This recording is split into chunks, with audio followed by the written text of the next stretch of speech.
Welcome to Penrose Learning, where we make understanding easy.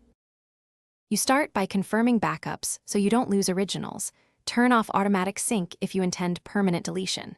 Next, open storage or files and view the photo's app usage to prioritize items.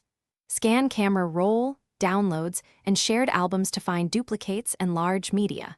Once done, mark items for removal in batches rather than one by one to save time. Make sure to note any files in a separate backup folder before you delete, because recovery is harder after permanent removal. You now select intelligently.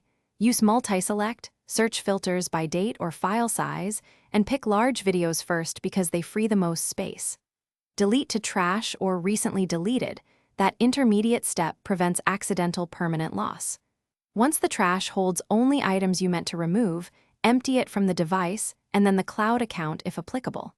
Make sure to check shared albums and linked apps, because deletions may not free space until those copies are removed too. You finish by permanently emptying trash on both device and cloud. Verify storage numbers drop in settings to confirm success. If you use multiple sync devices, sign into each and delete duplicates so they don't root-load.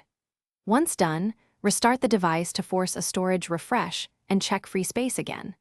If storage still appears unchanged, resync the cloud service or sign out and back in. This forces metadata refresh and usually resolves lingering space reporting errors. Thanks for watching. If this was helpful, leave a like and consider subscribing. See you next time.